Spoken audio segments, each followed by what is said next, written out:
Hello again, Dr. Sabrina Starling, the business psychologist at tapthepotential.com. I'm back with you with part 4 of my effective strategies for year-end planning. If you have missed the first 3 videos that I've done in this series, you're definitely going to want to go back and review those, and they're available from our blog at tapthepotential.com/blog.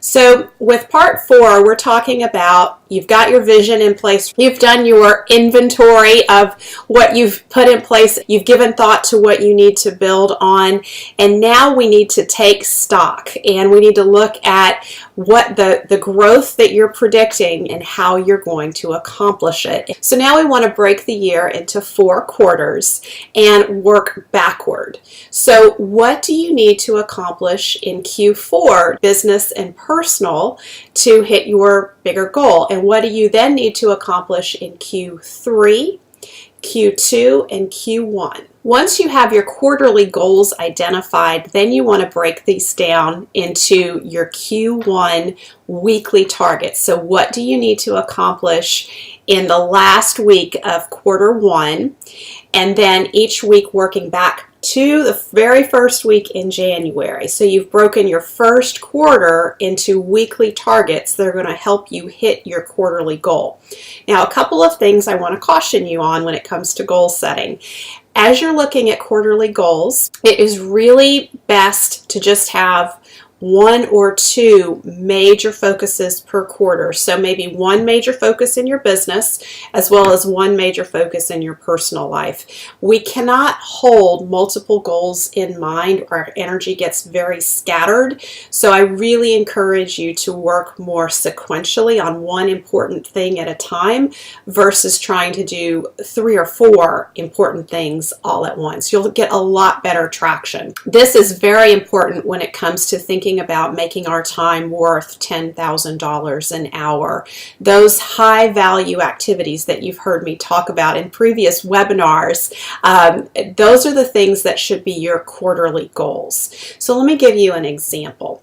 If you have set a big goal to increase your overall revenue by 25%, that is fairly significant growth in your business, and you need to think through, if I want to hit 25% revenue growth, what systems do I need to put in place and what things do I need to improve on?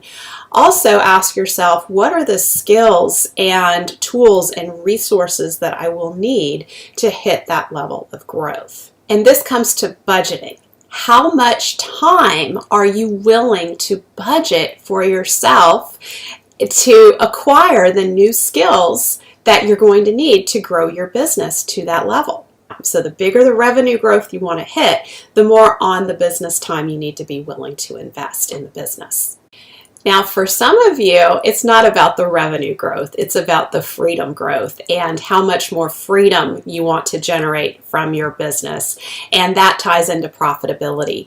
So in some situations, you may be looking at, I hit a certain level of revenue, but our profitability is next to 0. So I really want to increase my profitability over the next year.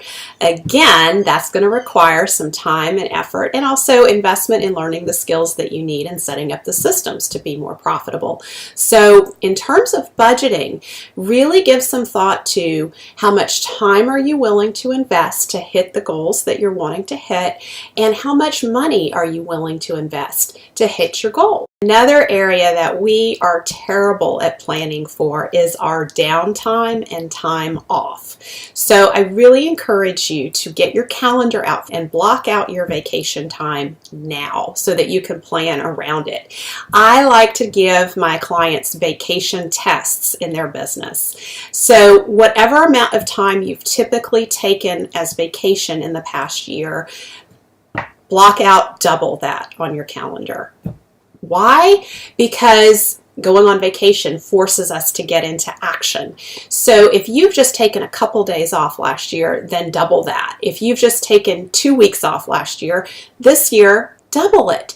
And block the time out, and it'll force you to get into action to get things set up so that you can be away from your business, and that will immediately create more freedom for you. If growing your revenue, growing your profitability, increasing your time freedom, improving the quality of your team, if any of that is on your agenda, I encourage you to put an application in now at profitgift.com.